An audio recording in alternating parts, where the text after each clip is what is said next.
Imagine the job site of the future, where autonomous drones are moving material from across the work site, where Earth is being moved by autonomously operated vehicles being operated by people across the world, ultimately, all driven by AI. These are just a few of the things that I got a chance to talk to today on the podcast with Jeff Danley. Jeff is the director of innovations at Burns McDonnell. And Jeff is really getting a chance to take his previous experience in technology and application development and bring it into construction and engineering firm like Burns McDonnell, who's doing massive projects across the world. And one thing that I really loved about this conversation is it always comes back to the fact that you're trying to get people to adopt your innovation, to be a part of that innovation process.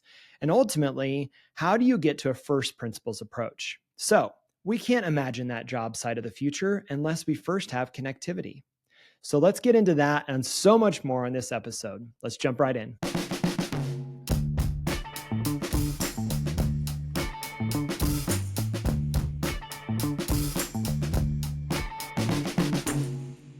Jeff, thanks so much for joining us today. I'm just going to throw it straight to you. Why don't you tell our audience a little bit about yourself, what you work, where you work, and what you do every day?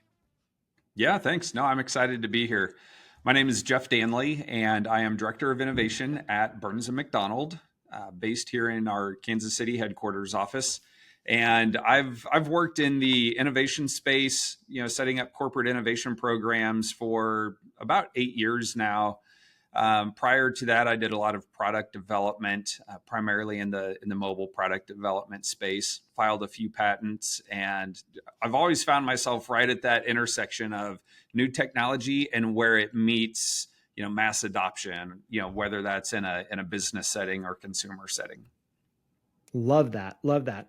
Tell me a little bit about what Burns McDonnell is working on, and maybe give the audience a little bit of context about who Burns McDonnell is so they can get a sense of what your world looks like. Yeah, absolutely. So Burns McDonnell, we were founded in 1898, and we are a construction and engineering firm. And yeah, we do everything from the engineering, procurement, construction, EPC for those in the industry. We work across 11 different global practices. So those span everything from transportation, transmissions, and distributions. You name it. There's pretty much any type of utility we operate in that space. Awesome. Awesome. Now, what does your day-to-day look like when you get up and you're going into the office or logging on in the morning? What does it look like? What are the challenges that you're tackling? Yeah, no, great question. I feel like I'm a little bit unique in the office setting here. Most of our employee owners are engineers. A lot of people have construction background. Obviously, I have neither. I'm married to an engineer, and that's the extent of my engineering knowledge. So I know some of the lingo, and I've known quite a few people around here for a while. But my day today is I think differently, and I think that's what I bring to the table, and that's what's unique here is my take on innovation. It's creating something new, right, and kind of venturing into uncharted waters.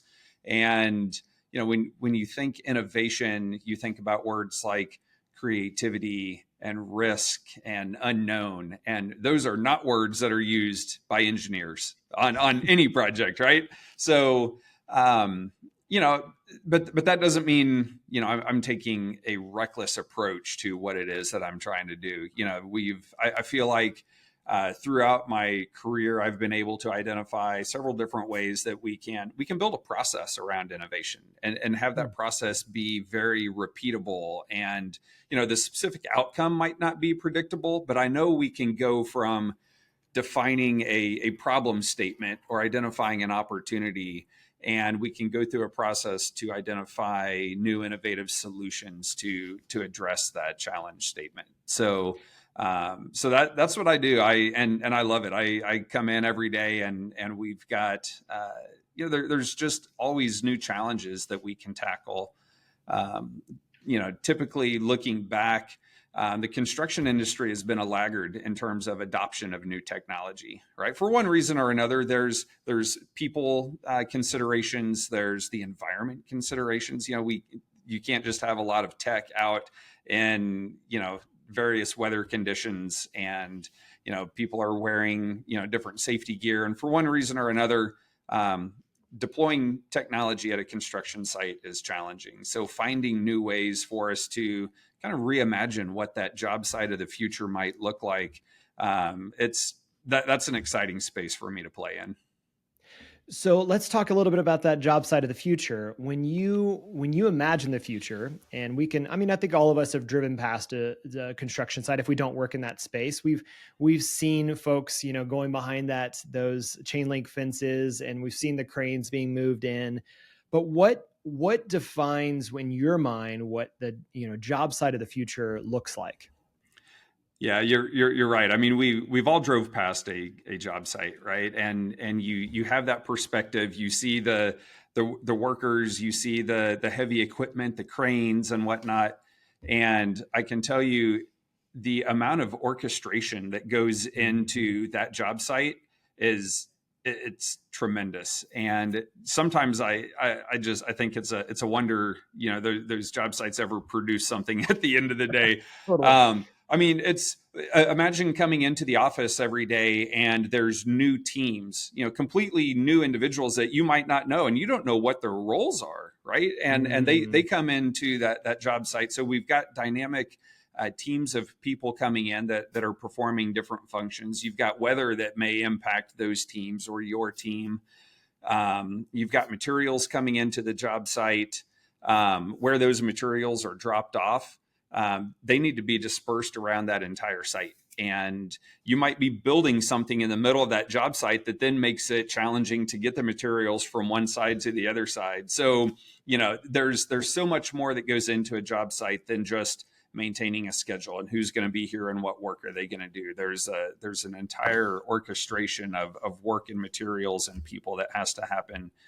And, deploying technology into that space, I feel like that job site of the future, I think with the right technology deployment, we can better orchestrate that job site, and a lot of our sites, a lot of them have very poor cell coverage, or there may not be any internet access there at all, right? Because no one wants a substation or a power plant in their backyard, right? So, I think the foundation of this job site of the future is this, I call it the digital fabric that's going to connect people and heavy equipment, hand tools, and even raw materials. And when we can see where all of those things are at across the job site, we can better orchestrate how they move around the site and kind of reconfigure the site.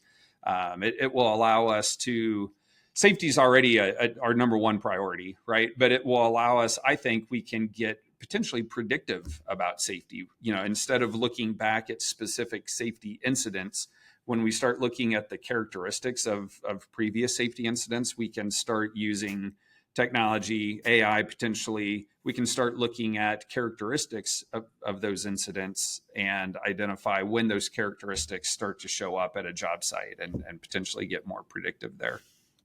Okay, so I just said a lot. So that's a lot. So I want to nerd out on that for a second. So are you saying, so I understand, are you saying let's take the data that you could get from a previous work site, could be everything from grade, material, space, access, conditions, all the way through to what are we building? Is this a power plant, or is it a building, or is it a bridge, or whatever? And the previous times we've done that, we could take the data and go, where are there risks? Where are there potential things that could go wrong? And because of those risks, it would inform us on what we need to do or change in the work site to prevent those incidences from happening again. That's right. That is my hypothesis. I want access to that data. So I'm actively working to get access to that level of information so that we can import that into a system, right? And then start identifying those common characteristics and then start watching for those proactively at a job site. Now you're a 130-year-old company. It feels like that data should be available, right? Um, and just super accessible. One would think. Yeah, right. We do have. So yes, we are 126 years old, and we have all of our project information going back to the beginning of time. Wow. And so we are in the process of digitizing some of that content. A lot of it's stored in boxes, as you can imagine. There's been over the decades, there's been various initiatives to just box that up and put it in storage. So we're in the process of digitizing that, and we do have an initiative underway to complete the digitization of that content and then make it accessible and make it searchable. And again, I think this is where uh, more recent technologies like AI and Hmm. LLMs, I think we'll be able to search through some of that content and find results. For example, one topic that's come up in several conversations is soil boring, right? And from the beginning of our company, soil boring samples have been collected at every one of our job sites, and the format and the data that's collected with those soil borings has obviously evolved over the years. But using an LLM, I believe that we'll be able to go back and we can search for soil boring, right? And go back and extract all of that information going back through the archives. I love that. I think, That's I mean, that's just one example, right? I mean, that's we could go amazing. on, but it's that excites me. I think it's a tremendous opportunity. Yeah. Well, and it's something that is maybe unique in construction. I'm sure there are other industries that you probably other scientific studies or environmental studies that might pull from that as well, or even that data could be shared to inform kind of market or like environmental research. But also just that you have such a legacy of that data literally sitting there. And that's not something that, probably Facebook or, Twitter had to deal with, where they needed to go scan thousands of documents in a storage facility someplace, because ultimately it was all new data for them, where you have this legacy of old data in paper form right now. That's a really unique both challenge and opportunity for the company. Yeah. Yeah, like I said, it excites me. We pulled some research recently. I tapped our internal research team to pull some stats, and the construction industry productivity going back 100 years, it has been pretty flat, right? It started to tick up a little bit, but so did safety incidents. So then along came OSHA, right? So it's great. I mean, we're saving lives and keeping people safe, but productivity slowed down a little bit. And it's been relatively flat. And at the same time, if you look at every other industry in the 80s, 90s, and 2000s, the productivity really just started to climb, right? Yeah. Because they were able to embrace technology, right? And they had data, and they could go back and they could refine their operations and get more efficient about how they get their work done. That is what I want to put in place. Again, going back to the digital fabric and capturing all of these new data points, looking back at the old data that we've got. And I'm that nerd that gets excited about data in construction, because it hasn't existed at this level in the past, right? And our ability to process and create meaningful information from that data, it just excites me about the things that we'll be able to do in the future, very near future. So I'm curious, you're in a unique role, right? Both in innovation in a very large engineering construction firm, and but yet I'm kind of my brain's kind of stretching to go, who are you working with on a day basis? Are you out on the job sites? Are you working with an IT department? Are you working with the engineering teams? Like, or is the answer to that yes? And tell me a little bit about who you're collaborating with in order to kind of bring some of these ideas to reality. The answer is most definitely yes. It's all of the above. I have spent some time at our construction sites. There is collaboration with our internal IT team. That's kind of where all of the technology, all of our core platforms and everything. That's where all of that lives. But so January 2nd, you may have seen this in the news, but we got a new CEO. So Yep. Leslie Duke And one of her, I think it may have actually been her first message out to the entire company, was how she was restructuring her leadership team. And Mm. one of those new moves that she made was she created an Office of Innovation. So of course that got me super excited.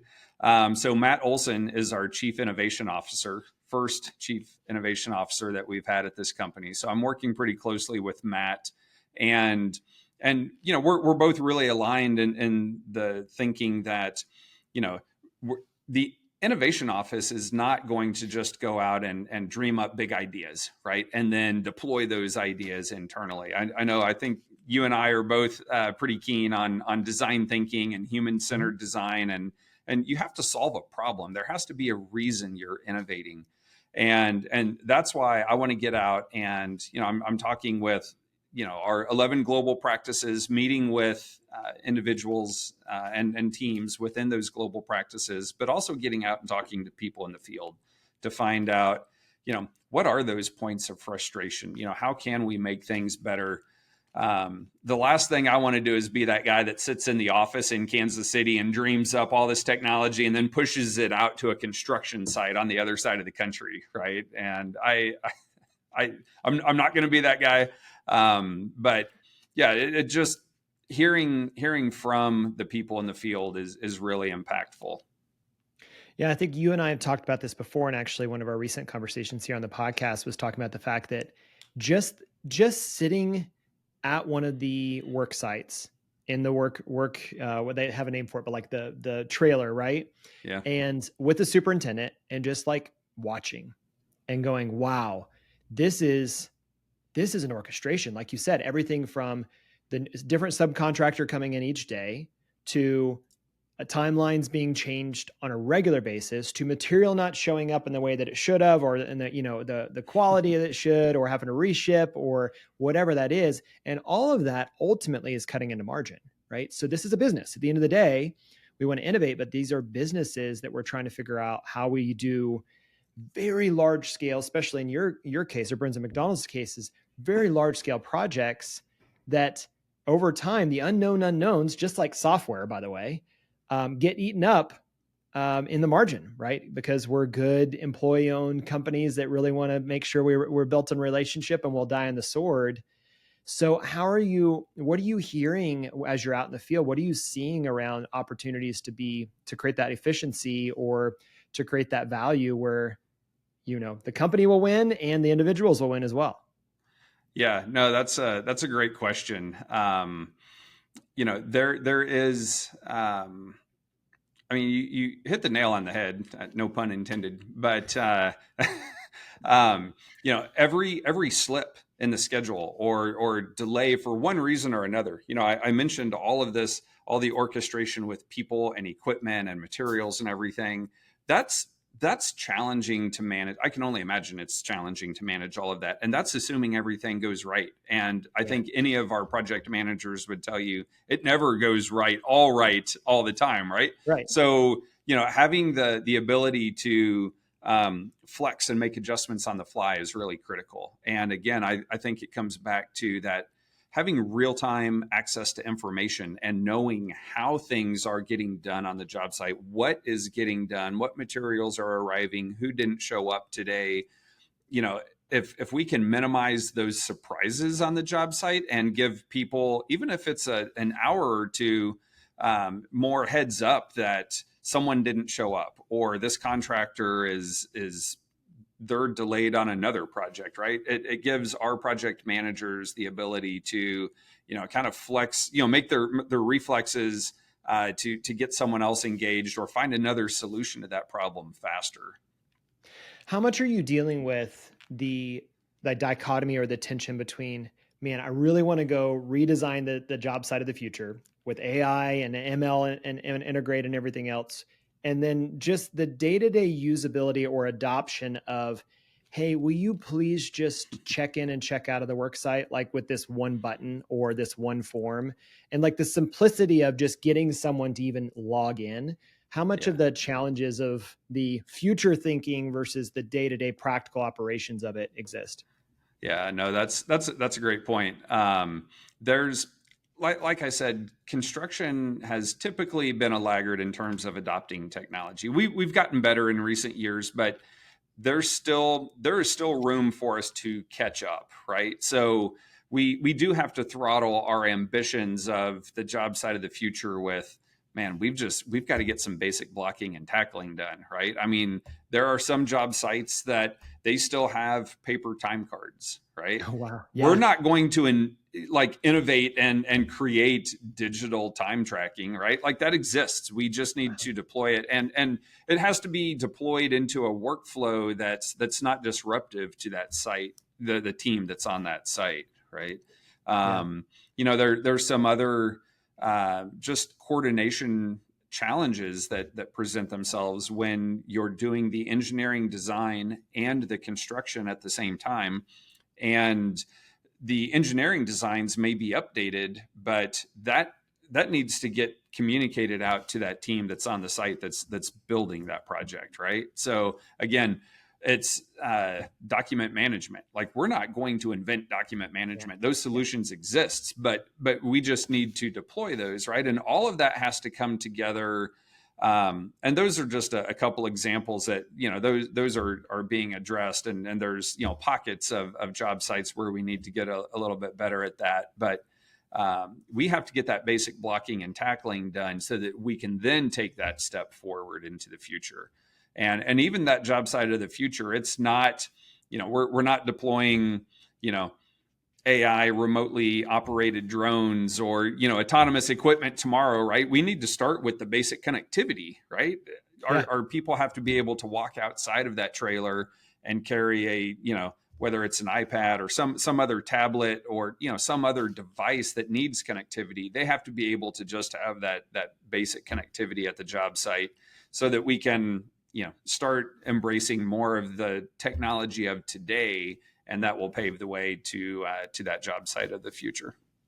Well, and it's interesting. It sounds like what you're talking about is kind of almost like a first principles approach, right? If in order for us to get the job site of the future to exist, we need connectivity. That's like first principles. Just like the Sure. foundations need to be in Yeah. place. And the same thing with, in order for us to get to these more advanced future states, we need people to use the timesheet tracking or use the document share in the way that we need it to. So it is, you almost have to build those foundations up, even though the tools, I mean, there's no shortage of tools in the marketplace. That's It's right. about how do they work in concert together and how do you get people to use them on a day-to-day basis. That even in of itself is innovative in your industry. Oh, for sure. Well, and like I said, that technology has to be deployed in a way that is not disruptive to that job Mm, site. That yeah. that project manager at the site already has all of this other stuff that they're tracking and trying to make sure, they're checking all the right boxes and have everything planned and they're executing on time. And throwing some new curveball into that equation, that's likely to cause delays, right? Or it's one more thing that's going to create potential tension at that job site.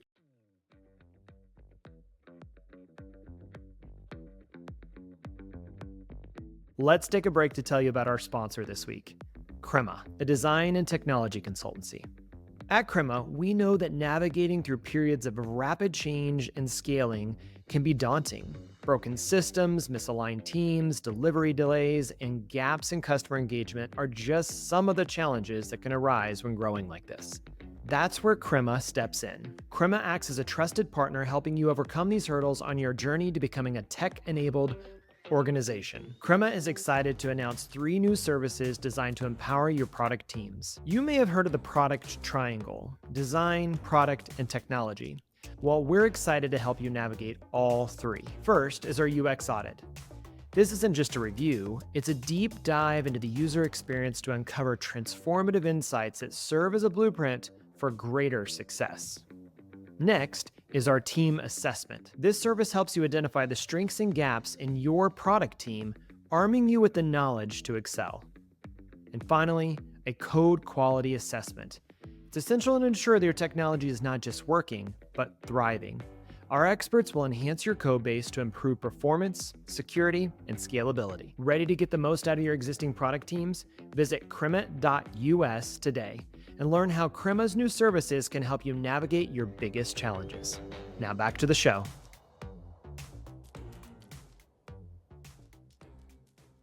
When you're talking to folks either inside the organization or across the industry, especially because you've gone from more being in kind of a different world to now this engineering construction space, two questions pop up in my head. One is, what are you taking from your previous life and bringing it in, whether it's design thinking or cross-functional teams or lean or whatever, or agile?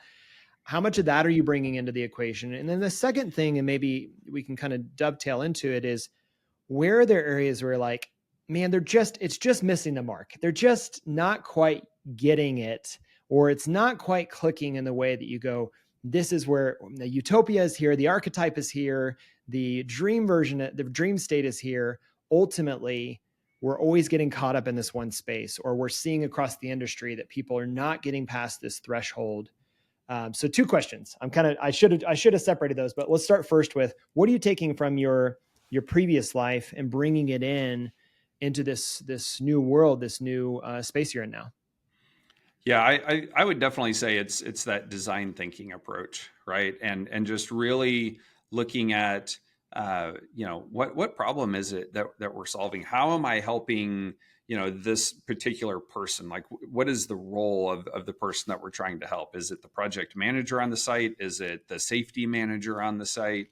And just understanding from their perspective, how can we make their life easier? How can we better understand the tasks that they need to complete every day, and then find a solution to help them be more efficient, or whatever the end result might be. How do we get there faster? Yeah, focusing on the end user first.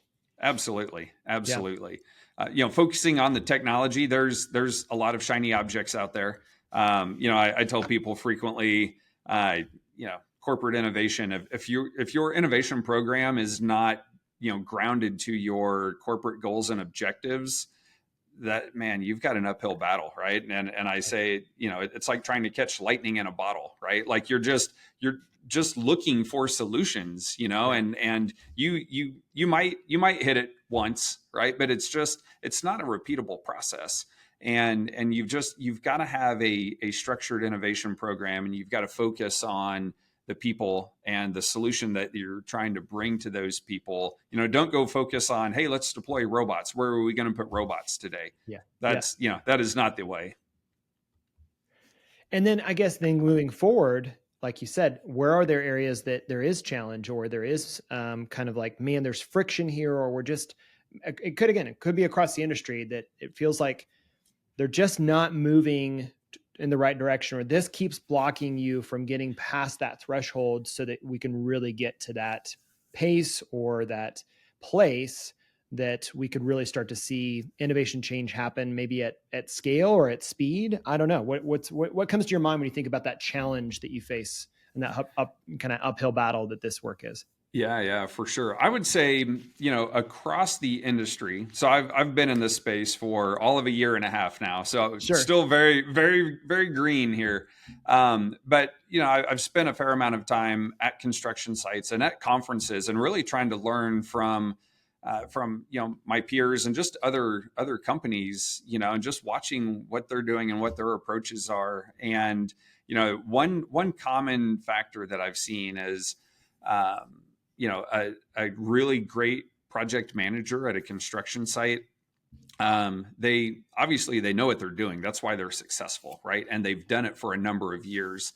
And the challenge there is that person, they establish their process, they know how to go about doing their job, and that's how they want to do their job. They don't want to bring in some new technology. They don't need a new way to go about doing things. So I think talking with people, whether it's peers in the industry or within our own company, having those conversations and coming to some sense of shared clarity around why we're taking a certain approach and why we're looking at certain technologies. We're not just I don't just want to collect data from the construction site to collect data. I want to take that data and create meaningful information that's going to empower that project manager to more easily orchestrate their construction site, right? And like I said, if I can give that person, a 2-hour heads up, that there's going to be a bad event, right? Maybe it's someone not showing up or a delivery is delayed or whatever it might be. That 2 hours is precious time to that person, right? They can then start, addressing that situation and adjusting on the fly. Yeah, I think that's awesome. I'm kind of curious with your title and the space that you're in. This is something I always think about because titles are this interesting game in my mind. This is true of my own company and as well as a lot of different places. It reminds me of, I always wonder if the innovation person walks in and is there a little bit like, oh man, the innovation guy's here. Like kind of like, oh, the sales guy just showed up, right? And I have to deal with this now. Or do you feel like your team or the Birds Back culture has invited in this space to say, no, we really need to be getting better, and there's opportunity for change and evolution. Now, speaking kindly of the organization, but honestly, this is people, right? This is human beings, and human beings are adverse to change, as you just said. How welcoming is it to come in and say, hey, we want to change things up, but potentially for the better? Yeah.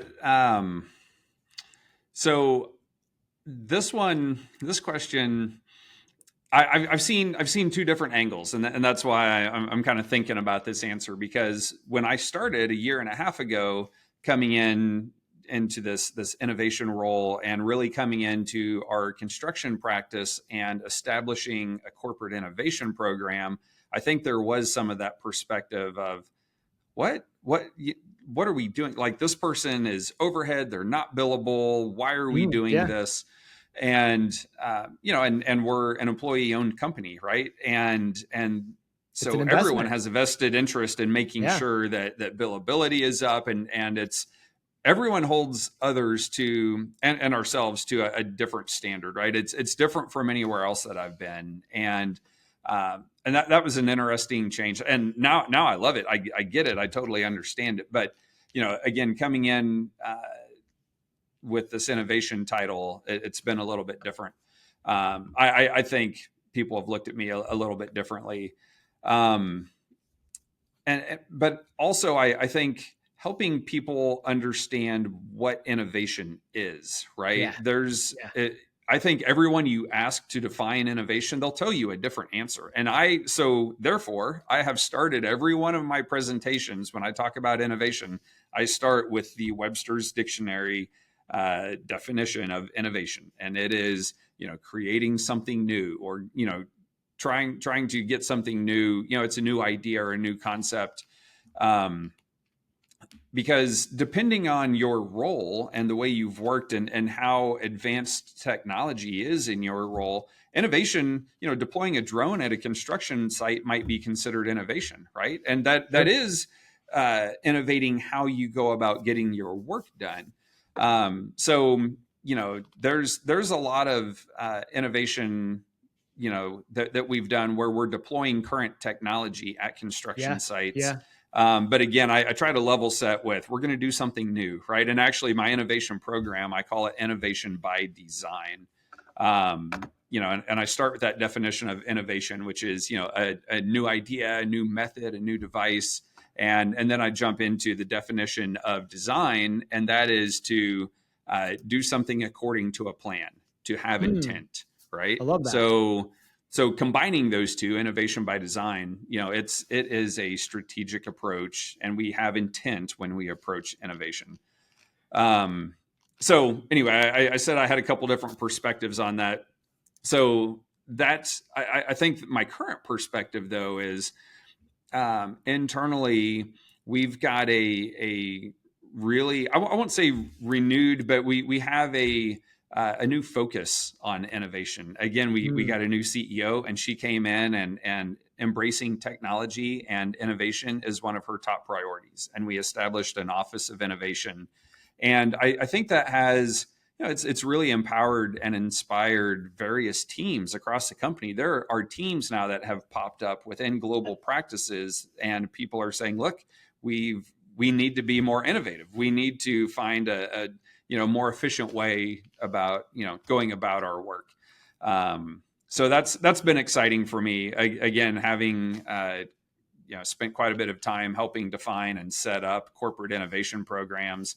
Now I can act as an internal consultant and go into each of these global practices and kind of share what I've seen in the past. How should you think about innovation? How should you collect ideas, right? And prioritize those ideas, and how do you measure which ones are going to be most impactful, which is challenging. But again, you have to go back and base those ideas on what are your goals and objectives, right? Like, what are you trying to accomplish?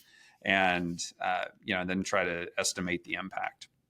Well, I think innovation, similar to many other departments, it's not an issue of dying by starvation. It's dying by drowning, right? It's like there's so many ideas, there's so many products and tools we could be buying or building or adopting or throwing away and replacing or whatever. But ultimately, it's that prioritization. What actually is going to solve our real key problems right now? Yeah, you've been on my LinkedIn, haven't you?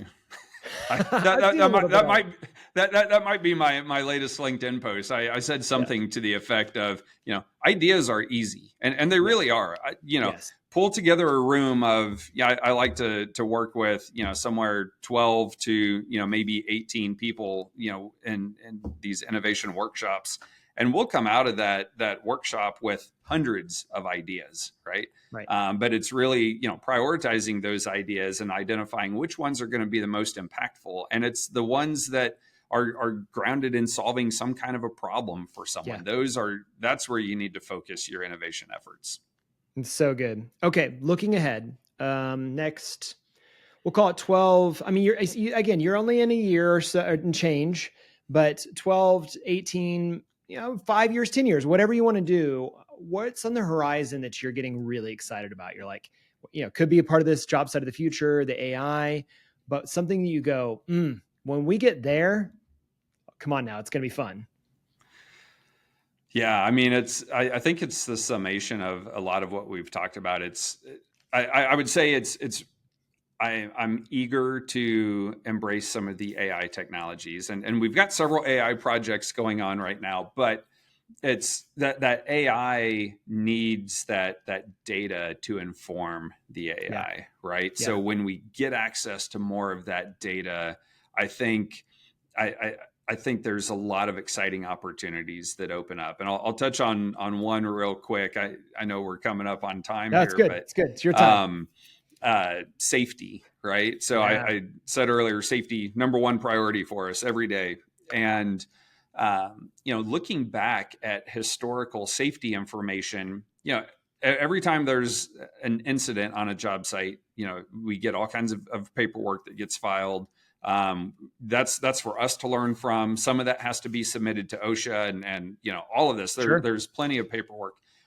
I want to collect all of that information. I also want to collect other information that might not be a part of that paperwork, right? What was the project schedule? What contractors were on site? What was the weather? Anything else that I can get access to? I want to pull all of that in and then start identifying those common characteristics around certain safety incidents, right? And then when we've got this job site of the future and we've got this digital fabric that's connecting everything and we're monitoring all of this data in real time, we can start getting predictive about safety. When a project's in a certain status and weather is X and we're doing certain functions on the job site, we should know, hey, we really need to watch out for this type of an incident today. So that's just one example, where I think AI comes together with the data that we'll be collecting from the sites. But I could sit down with any one of our teams, whether it's safety or quality or pre-construction, and once we get access to that data, man, I really want to run forward and start looking at how do we use this data to just make our jobs more efficient, make our planning of a project more efficient, make responding to RFPs more efficient, and help us get more accurate about, what goes into that RFP and how are we pricing projects and timelines. Again, you touched on it earlier, a slip or delay in a project, that's costing money, right? So when we can more precisely measure future projects based on past project information, we should be able to not have those expenses incurred. I think it's great. I love that. Okay. Well, I want to land the plane. Although I have to say, when you're talking about the focus on safety, which this has been a common theme we've heard across the AEC space, which is really important, makes me think of the book. Have you read Charles Duhigg's The Power of Habit? Which is, it's a very good read. It's a very good read, but the story arc follows this company called Alcoa, which was an aluminum company. And this new CEO steps up into space and basically gets up on the stage, and he's supposed to talk about his rollout for, the financial plan to how to save the company. He's like, we are focused on we will be the safest company in the world. And then he just like, any questions? And of course the audience is like, well, what about our financials and all this stuff? And he's like, nope, I'm sorry. Maybe you didn't hear me. We will be the safest company in the world. And then ultimately what ended up playing out was, as they focused on this and allowed people the permission to report incidents without, penalty and to collect the data. Now, this book was written way before AI. So I'd love to see how would it be written today, given that if he could collect all these stories, pull the AI into it, it would even further move the needle, because it actually made them like massively turn around the ship to be the most profitable, like, aluminum company in the world, but all because they're focused on safety. So I think that's a brilliant place to approach and just sit in. But now that we have the data and the tools to do something about it in an even more scalable way, that's awesome. Yeah. Well, so first of all, I will check out that book. That's exciting. But along with Leslie's January 2nd message about establishing this innovation office, she also established our first safety office. So safety's been a top priority here, and we've got teams of people that are focused on safety, obviously. But again, it shows that laser focus on, hey, I want someone, at a, executive levels, top level executive, chief safety. We have a chief safety officer, right? Love that. Yes. So that shows, where we're at in terms of safety and the focus that we put on that. So, I am looking forward to collaborating with that team on innovation and how do we take all this innovative tech and tap into the skills that we have and the data that we have and, craft some really innovative safety solutions. Well, Jeff, I absolutely love this conversation. I know you and I could nerd out for at least another 2 or 3 hours, but I want to land it by saying thank you. First off, for a couple things. One, coming on the podcast. I appreciate you doing it. Two, your content on LinkedIn, which I think if anyone is not following Jeff on LinkedIn, they should, because he's always putting out thoughtful perspectives or points of view on both the work that he does and innovation in general. And then 3, the work that Burns McDonnell is doing based here out of Kansas City, and then of course around the nation and the globe now. Just incredible to see the impact that's coming from a local company close to at least where I'm located. So super excited. Thank you for coming on the podcast. Thank you for the conversation. Yeah, no, thank you for having me on. It's always great to catch up, and yeah, we could have nerded out for a few more hours, but this was great. Thank you so much. Maybe we'll do it on another episode. Thanks, Jeff. All right, Appreciate sounds it. great.